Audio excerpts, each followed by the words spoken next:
Welcome students our YouTube channel commerce evolution.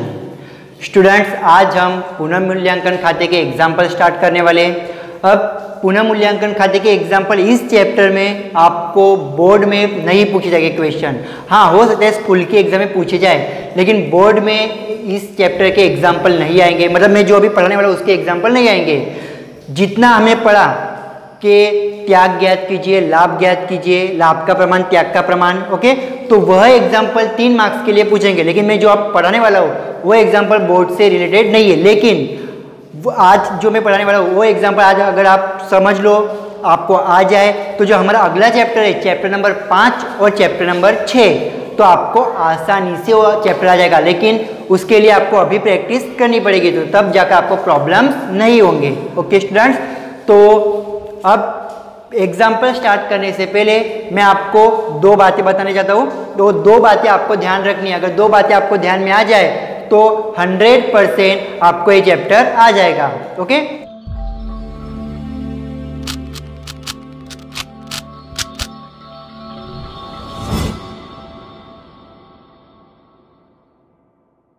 Student समझना। अब 2 बातें क्या है, मान लीजिए आपको लाभ हुआ है, आप एग्जाम्पल सॉल्व करें, आपको पता चलता है लाभ कब होती है, हानि कब होती है। मान लीजिए आपको लाभ हुआ है, तो जब आपको लाभ होगा तो पुनः मूल्यांकन खाता क्या होगा? जमा। फिर से बोल रहा हूँ, जब आपको लाभ होगा तब पुनः मूल्यांकन खाता क्या हो जाएगा? जमा हो जाएगा। ओके स्टूडेंट, और मान लीजिए अगर आपको लाभ हो रहा है तो आपको कैसे समझेगा मुझे लाभ हो रहा है? जब संपत्ति में वृद्धि हो, जब संपत्ति में वृद्धि हो या तो दायित्व में कमी आए, तो आपको 100% क्या होगा स्टूडेंट? लाभ होगा। तब आपको एंट्री पुनः मूल्यांकन खाता की कौन सी साइड पर लिखनी है? जमा साइड पर लिखनी है। ओके स्टूडेंट, इतना समझ गया पहली बात। दूसरी बात, आपको हानि, अब आपको हानि जब होती है तो पुनः मूल्यांकन खाता हमारा क्या होता है? उधार होता है। ओके स्टूडेंट, फिर से बोलता हूँ, जब आपको हानि होगी तो पुनः मूल्यांकन खाता आपका क्या हो जाएगा? उधार हो जाएगा। अब हानि कब होती है? अब जब मैं ऊपर जो पॉइंट बना उसका अपोजिट कर लो, संपत्ति में कमी आती है या तो दायित्व हमारा बढ़ जाता है, दायित्व मतलब कर्जा हमारा बढ़ जाता है, तो आपको क्या होगी? हानि होगी स्टूडेंट। ओके, तो ये 2 बातें अगर आपको आप दिमाग में फिट कर लो तो आपको आने वाले सभी एग्जाम्पल्स आ जाएंगे।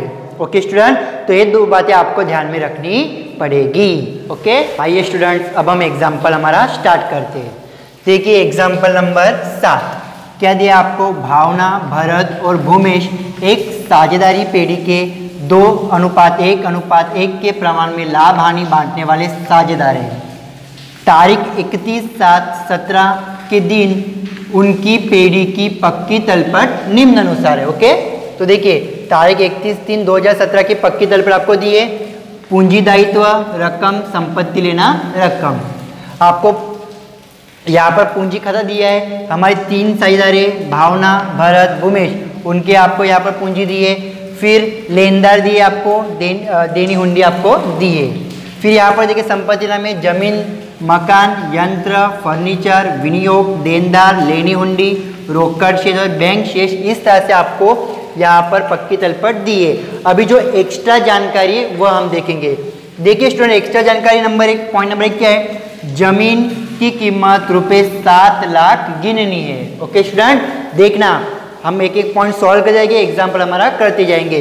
क्या बोला यहाँ पर? जमीन की कीमत 7 लाख गिनना है। अभी देखो जमीन की थी यहाँ पर, देखो 5 लाख, कितनी गिननी है? 7 लाख। मतलब 5 लाख की जमीन है, 7 लाख गिनी, तो मुझे कितना प्रॉफिट होगा? 2 लाख का प्रॉफिट होगा। मतलब मुझे लाभ कितना मिलेगा? 2 लाख। मैंने अभी आपको बताया अगर लाभ हो रहा है तो पुनः मूल्यांकन खाता क्या हो जाएगा? जमा हो जाएगा। देखिए स्टूडेंट, यहाँ पर रोज नाम चाहिए, उसकी एंट्री दी है, जमीन खाता उधार व पुनः मूल्यांकन खाते का जमा। देखिए क्यों जमा? मैंने अभी आपको बताया था अगर प्रॉफिट हो रहा है, हमें लाभ हो रहा है, तो पुनः मूल्यांकन क्या हो जाएगा? जमा हो जाएगा। तो उधार कौन सा? तो जो जिसकी बारे में बात की, किसके बारे में बात की? जमीन की। तो जमीन खाता उधार, पुनः मूल्यांकन खाता जमा। कितने रुपए? तो 2 लाख।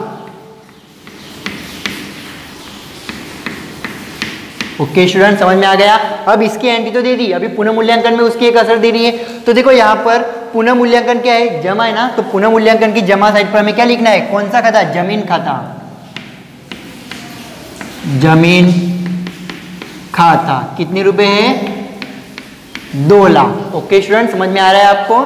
तो हमारी पहली एंट्री पूरी हो गई, समझ में आ रहा है। सेकंड देखिए, मकान की कीमत में रुपए 1 लाख की वृद्धि करनी है। देखो मकान की कीमत में 1 लाख की वृद्धि करनी है, यहाँ गिननी थी, देखो दोनों में डिफरेंट है। 1 लाख की वृद्धि करनी है, मकान कितने 8 लाख, अगर मैं 1 लाख की वृद्धि करूँ तो मेरे मकान कितने हो जाएंगे? 9 लाख के हो जाएंगे।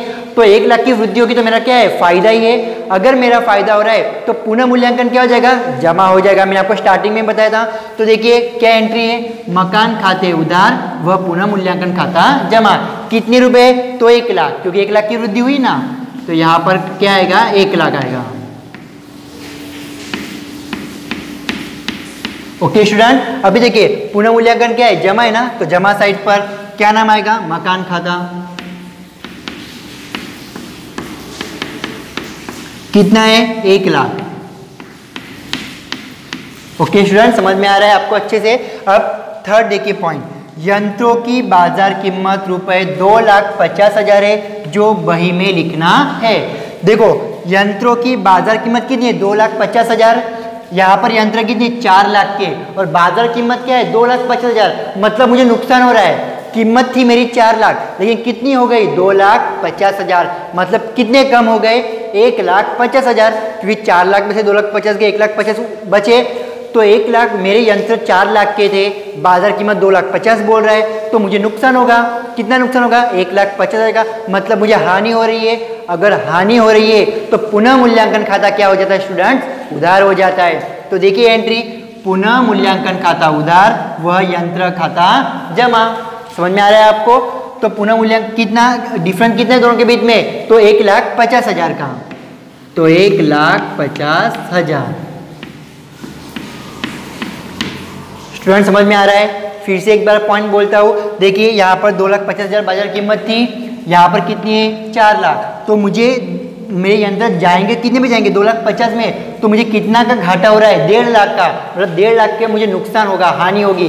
तो अगर हानि हो रही है तो मैंने अभी आपको स्टार्टिंग में बताया था, अगर हानि होगी तो पुनः मूल्यांकन खाता क्या हो जाएगा? उधार हो जाएगा। देखिए पुनः मूल्यांकन खाता उधार, पुनः मूल्यांकन खाता उधार व यंत्र खाता जमा 1,50,000। अब देखिए पुनः मूल्यांकन खाता क्या है? उधार। तो उधार साइड पर एंट्री हम क्या देंगे? यंत्र खाता। कितने रुपए है?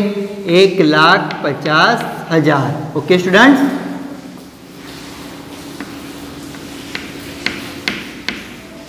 एक 1,50,000।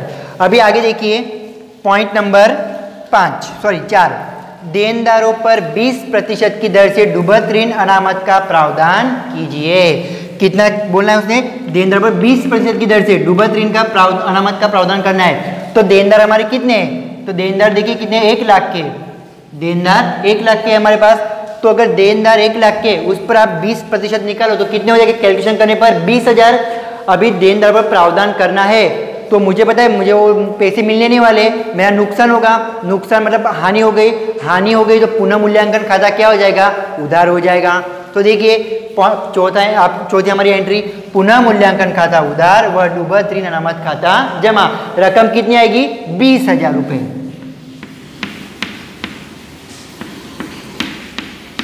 स्टूडेंट आपको समझ में आ रहा है 20,000 कैसे आए? क्योंकि देखो 20% की दर से उसने क्या बोला है? डूबत ऋण अनामत पर प्रावधान कीजिए।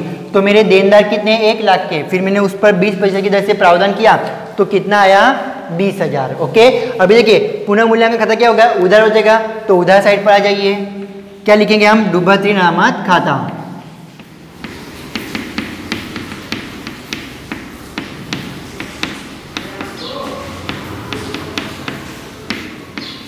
ओके, कितनी एंट्री हम देंगे यहाँ पर? 20,000। ओके स्टूडेंट, समझ में आ रहा है आपको? फिर देखिए आगे पॉइंट नंबर हमारा 5, लेनदारों को रुपए 10,000 अब चुकाना नहीं है। स्टूडेंट समझो, आपने किसी को पैसे मतलब आपने किसी से पैसे उधार लिए, अभी वो आपको आकर बोले कि तूने मुझसे जितने पैसे उधार लिए, मान लिया 10,000 उधार लिए, अब तू मुझे देना नहीं, तो आप तो खुश हो जाओगे। तो आप मतलब आपके पैसे जा रहे थे, अब जाएंगे क्या? नहीं जाएंगे। मतलब वो एक प्रकार की आपकी क्या हो गई? आय हो गई, आपका क्या हो गया? प्रॉफिट हो गया। तो वही बात है यहाँ पर कि लेनदारों को रुपए 10,000 चुकाना नहीं है तो मुझे वो पैसे मेरे बचेंगे तो मेरा प्रॉफिट हो जाएगा। अगर मेरा प्रॉफिट हो रहा है, मुझे लाभ मिल रहा है, तो पुनः मूल्यांकन खाता क्या हो जाएगा? जमा हो जाएगा। तो देखिए पॉइंट नंबर 5, लेनदार खाता उधार व पुनः मूल्यांकन खाता जमा। पुनः मूल्यांकन खाता हमारा जमा हो गया। कितने रुपए? तो 10,000। तो हम 10,000 की यहाँ एंट्री दे देंगे, 10,000। ओके स्टूडेंट्स, अभी 10,000 पुनः मूल्यांकन खाता क्या हो गया? जमा हो गया। तो जमा साइड पर हम लिखेंगे लेनदार खाता।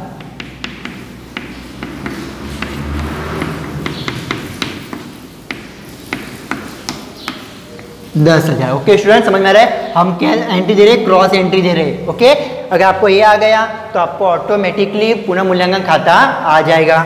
अब पॉइंट नंबर हमारा 6 देखिए, मिलनी बाकी आवक रुपए 5,000। पहले मैं इतना ही पॉइंट देखता हूँ, मिलनी बाकी आवक रुपए कितने हैं? 5,000।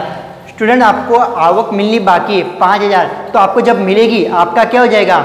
मतलब आपको पैसे आएंगे ना आपके पास, आपके पास पैसे आएंगे, मतलब आपका लाभ हो रहा है। अगर आपका लाभ हो रहा है तो पुनः मूल्यांकन क्या हो जाएगा? जमा हो जाएगा। देखिए पॉइंट नंबर 6, इसको क्या कहते हैं? अप्राप्य आय, मतलब हमें आय नहीं मिली थी। अप्राप्य आय खाता उधार व पुनः मूल्यांकन खाता जमा। कितने रुपए? 5,000 रुपए। ओके स्टूडेंट, समझ में आ रहा है?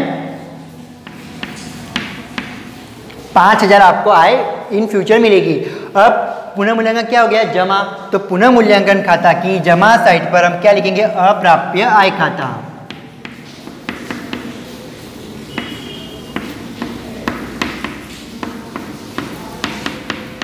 कितने रुपए? तो 5,000 रुपए। ओके स्टूडेंट, समझ में आ रहा है? अभी आगे देखिए, यहाँ तक पढ़ा था हमने। अभी देखिए, और चुकाना बाकी खर्च 3,000 का लेखा करना बाकी है। चुकाना बाकी खर्च मतलब आपको खर्च चुकाना है। चुकाना मतलब आप पर दायित्व है कि आपको कभी ना कभी वो खर्च चुकाना पड़ेगा। तो आप पर दायित्व है। दायित्व है मतलब क्या? पैसे आपके पास से जाएंगे। अगर पैसे आपके पास से जाएंगे तो आप पुनः मूल्यांकन खाता क्या हो जाएगा? हमारा उधार हो जाएगा। क्योंकि जब हमें नुकसान होता है, हमारे पास से पैसे जा रहे हैं, तो पुनः मूल्यांकन क्या हो जाता है? हमारा उधार हो जाता है। तो देखिए पॉइंट नंबर 6 एंट्री देखिए। अब 7 की एंट्री देखिए, पुनः मूल्यांकन खाता उधार व अद्यत खर्च खाता जमा। इसको हम कौन सा खर्च कहेंगे? अद्यत खर्च कहेंगे। ओके, तो कितने रुपए है यहाँ पर? 3,000। तो आपको 3,000 की एंट्री देनी है। ओके स्टूडेंट, समझ में आ रहा है? 3,000। अभी देखो पुनः मूल्यांकन खाता क्या हो गया? उधार हो गया। तो उधार साइड पर लिखिए कौन सा खर्च आएगा यहाँ पर? अद्यत खर्च। कितना है मुझे मतलब चुकाना है? 3,000। तो स्टूडेंट्स आप देख सकते हो हमारे पूरे पॉइंट क्लियर हो गए, हमने सब सॉल्व कर लिया है। अब हमें डायरेक्टली आना कहाँ पर है? पुनः मूल्यांकन खाता में। अब पुनः मूल्यांकन खाता को अगर मैं देख रहा हूँ तो कौन सी साइड मुझे ज़्यादा लग रही है? तो देखो आपको जमा साइड ज़्यादा लिख रही है। तो आप जमा साइड की जब स्टूडेंट टोटल करोगे तो आपको आंसर मिलेगा 3,15,000। ये आपको आंसर मिलेगा। ओके स्टूडेंट, 3,15,000 आपको आंसर मिल रहा है। अब 3,15,000 आपको आंसर मिल रहा है तो यहाँ पर भी कितने हो जाएंगे? 3,15,000। तो देखिए आपको 3,15,000 में से ये सब माइनस करना पड़ेगा तो कुछ यहाँ पर बचेगा। स्टूडेंट समझना, अगर उधार साइड पर कुछ रकम बच रही है तो आपका लाभ है, अगर जमा साइड पर बच रही है तो आपकी हानि है। तो मेरी कौन सी साइड बच रही है? तो उधार साइड बच रही है। तो ये क्या हो जाएगा? मेरा लाभ हो जाएगा। तो लाभ हम क्या करेंगे? तो लाभ हम यहाँ पर मैंने गारंटी पूंजी खाते में लेके जाएंगे। तो लाभ क्या लिखेंगे? पूंजी खाता में लेके जाएंगे। पूंजी खाते में, पूंजी खाते में तो पैसे तीनों को मिलने चाहिए, तीनों साझेदारों को हमारे। तो उनका प्रमाण देखो क्या है? देखो स्टार्टिंग में देखो यहाँ पर दिया है प्रमाण उनका 2:1:1 के प्रमाण में वो पैसे बांटेंगे। तो प्रमाण क्या हो जाएगा? 2:1:1। ओके स्टूडेंट, अब पहले तो वो ज्ञात करो कितने रुपए बच रहे हैं। ओके, तो पहले मैं कितने रुपए बच रहे हैं यहाँ पर देख लीजिए। 3,15,000 में से आप अगर ये माइनस करोगे तो आपके 1,42,000 यहाँ पर बच रहे हैं। कितने बच रहे हैं? 1,42,000। 1,42,000 कौन लेके जाएगा? तीनों साझेदार आपस में लाभ बांट लेंगे। अब तीनों साझेदार कौन है? नाम देखो, भावना, भरत, भूमेश। तो इनके नाम लिख दो, भावना, भरत, भूमेश। ओके स्टूडेंट्स, अब देखिए 1,42,000 मुझे 2:1:1 के प्रमाण में बांटने हैं। अगर मैं ऐसा बांटूं तो भावना को मिलेंगे 71,000, भरत को मिलेंगे 35,500। इसका प्रमाण एक है तो इसको भी मिलेंगे 35,500। आप एक कैलकुलेशन कर लेना, आपको यही आंसर मिलेगा 71,000, 35,500, 35,500। अब ध्यान देना, जो हमने यहाँ पर ज्ञात किया तो कौन सी साइड पर हमारे पैसे बचे थे? उधार साइड पर। तो एक आपको रोज नामचा लिखना पड़ेगा कि पुनः मूल्यांकन खाता क्या होगा? उधार, क्योंकि उधार साइड पर बचे ना, तो पुनः मूल्यांकन खाता उधार हो जाएगा। तो कितने रुपए स्टूडेंट टोटल देखो? 1,42,000, तो यहाँ पर 1,42,000। फिर देखिए भावना की पूंजी खाते, भरत की पूंजी खाते और भूमेश की पूंजी खाते, आपको एंट्री देनी है। तो कितने रुपए आए? 71, 35,500, 35,500, तो वो लिख देने हमें 71,000, 35,500, 35,500। इस तरह से हमारा एग्जाम्पल सॉल्व। अगर आप इसकी टोटल करके उधार और जमा साइड की तो आपको 6,30,000 आंसर मिलेगा स्टूडेंट। ओके, ये कुल योग हमारा। तो इस तरह से हमारा क्वेश्चन सॉल्व हो गया। मैं फिर एक बार आपको बोल दूं, यह क्वेश्चन आपको एग्जाम में नहीं पूछेगा इस चैप्टर में से, चैप्टर नंबर 4 में से। लेकिन हम क्यों कर रहे हैं प्रैक्टिस? क्योंकि आपको इन फ्यूचर आप चैप्टर नंबर 5 और चैप्टर नंबर 6 पढ़ोगे, वहाँ पुनः मूल्यांकन खाता आएगा, तो आप वहाँ हमें रोज नामचा भी लिखना पड़ेगा, तो आपको तब पूरा क्लियर हो जाएगा। ओके स्टूडेंट, तब आपको ज़्यादा प्रॉब्लम्स नहीं आएंगी, इसलिए हम अभी प्रैक्टिस कर रहे हैं। ओके, तो आपको क्या करना है? हमारे चैनल को लाइक, सब्सक्राइब और शेयर करना है। ओके।